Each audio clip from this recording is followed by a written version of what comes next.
Well, speaking of the Marvel Cinematic Universe, Kevin Feige also took some time to talk about the upcoming Phase 3 films, which kicks off with the aforementioned Captain America Civil War. In particular, he discussed the fact that a lot of casting announcements are coming very soon. He said the following: I think we'll be having a whole slew of casting announcements over the next few months, before the end of the year. I think that on both Thor Ragnarok and Guardians of the Galaxy Volume 2 and some other films. Schnepp, what sorts of casting announcements are you hoping to hear before the end of the year?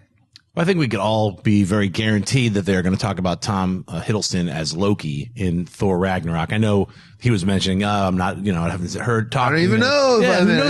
Yeah, but he has to be in it. So I think that'll be the big announcement. They're going to cast him. And then I guess they're going to announce some other major players, maybe not name who they're going to be, but obviously Ragnarok, we're talking about the sword being pulled, like the Norse mythology, the end of all, the end of everything. Now, will that also then be applying, is that sword maybe the next Infinity Gem? Does it hold, so, they're going to kind of like try to tie that into the Infinity Gauntlet. So I think those major announcements will be pretty awesome. I'd love to hear who they're going to cast, what new characters are going to be in Guardians of the Galaxy and who they're going to cast. So yeah, I think you're right on all those, especially the Hiddleston thing. I mean, look, Thor, we've talked about this on the show many, many times. Thor works best when Loki's there. They play off each other so well. The dynamic between those two brothers, with the way they said, was incredible. It's not just a stereotypical hero-villain relationship. Loki hates Thor, but down deep loves him. Thor loves his little brother Loki, but somewhere down deep he's so angry. And the chemistry between Chris Hemsworth and Tom Hiddleston on screen is always just been incredible, which is really exceptional when you think about the fact that Tom Hiddleston originally came into the Thor universe because he was going to be Thor. He was actually auditioning in one of the frontrunners to be Thor. They made him Loki, and magic has happened ever since. I also think, I'm willing to say guarantee, before the end of November, we're going to know for sure who Captain Marvel is. You took my Oh, did I? I think Captain Marvel, I think they want to announce that soon. I think they want to get ahead of this. I think they want to make that announcement, even though that's a little ways away.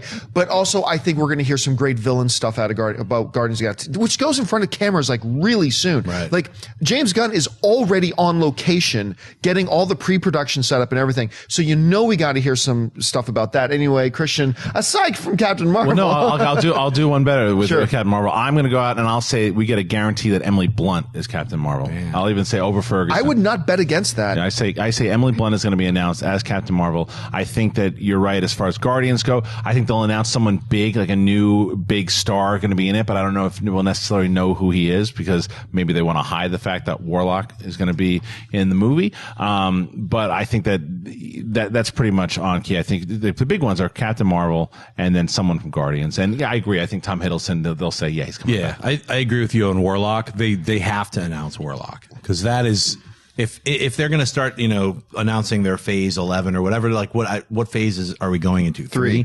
So if they're going to start to announce their phase 4, like starting in 2019, 2020, Warlock is going to be on that. He's going to be on that. I can guarantee you. Is he going to be Star-Lord's father, you think?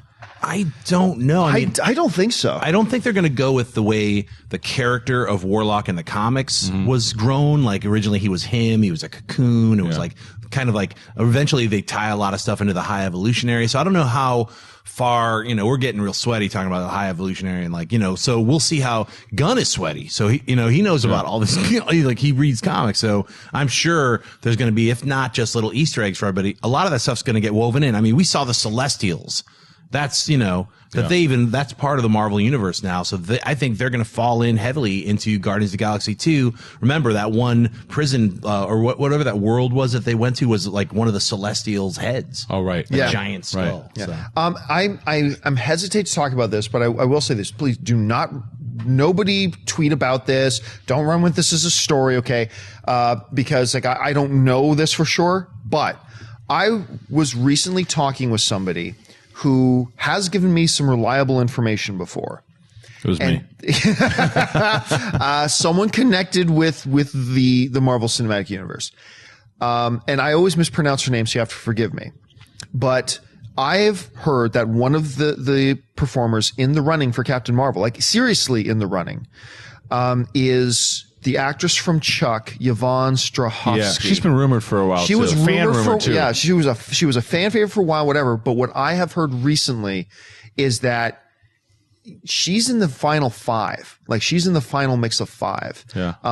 And so, and you know, that's not a name I would have initially gone with even, but when you stop to think about it, she certainly could work. Oh, I remember when this first was announced, even before they announced it, and the two people that I heard the most that fans wanted was Katie Sackhoff and Yvonne. Those were the two that I kept seeing, and some people wanted Yvonne even more. So it's interesting that she is in the running out. I don't doubt that at all. I still think Emily Blunt will be the one who gets it because I agree. Because the reason why is I think Captain Marvel is a property, unlike the Sweaties who know who she is, she's an unknown property for a lot of mainstream audience. And I think Emily Blunt is now one of those people who are coming. She certainly knows she can carry an action movie.